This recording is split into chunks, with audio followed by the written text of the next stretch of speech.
start. 500 today. How you feeling heading into the final round?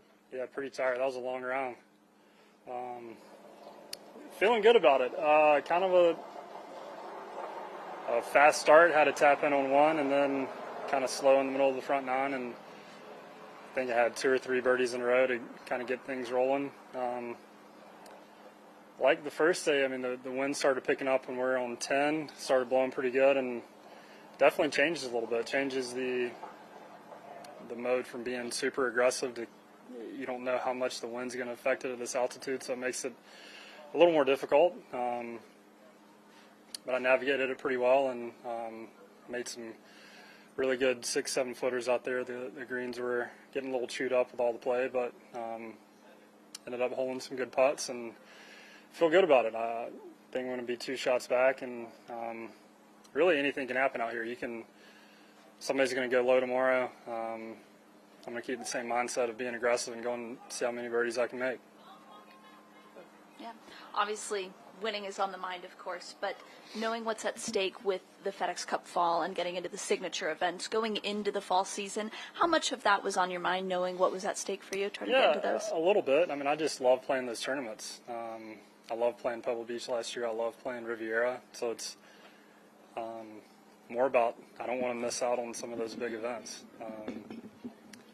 But I wanted, this whole fall, I wanted to get my game in shape to be playing well and get in the hunt like I am now and really get in shape for next year.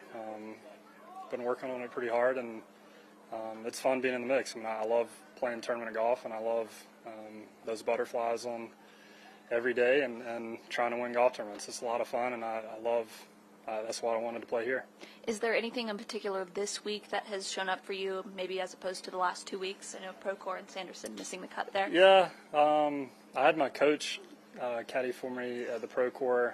It's the first time he's ever caddied for me, but he saw some things, some triggers I do on the golf course that aren't great. Then my regular caddy, Eric, came back last week. I probably played a little better than my score, just didn't really get anything going. So it trended a little bit better last week. We got some good work in on Monday and the first couple days, and it started to click a little more. And my putting is probably the biggest thing. Not a whole lot of changes. It's just sometimes you read them really well and your speed's good and you make a lot of putts, and sometimes you don't. Kind of is what it is. But this week I feel like I've been rolling it really well. Hitting the ball for the most part really well, and giving myself a lot of chances.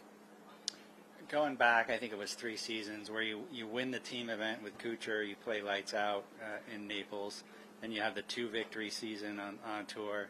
Is it surprising to you to stand here and not have won since then, or is that an injury thing combined with just life happens? Yeah.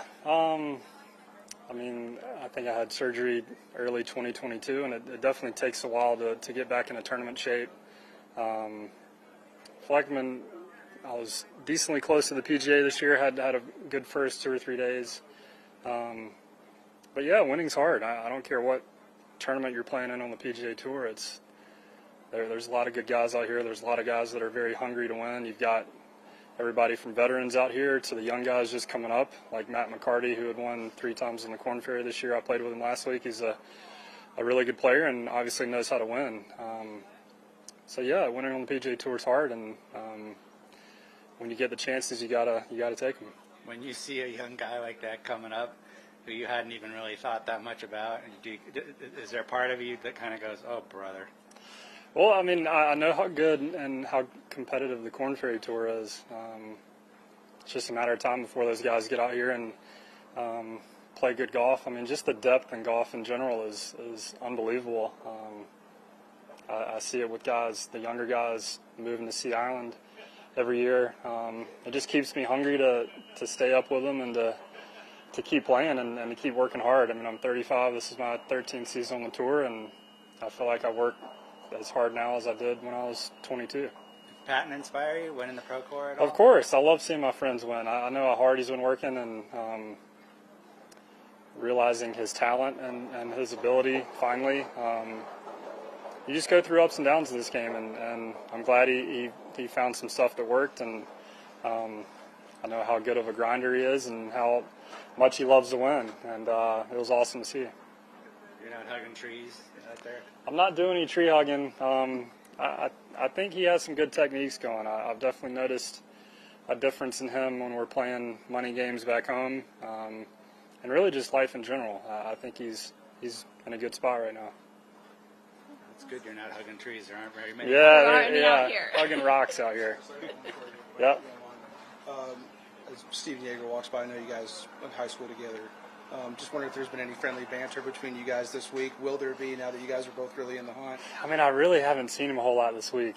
He's got his family here. I've got my family. We've stayed together a few times throughout this year. So I hope I get to play with him more. I mean, he's one of my lifelong friends, and we go way back. I know he's playing good. I don't know what he did on the last hole, but yeah, it'll be fun if we get going. Obviously, he knows how to win as well, and it was awesome to see him win Houston last year.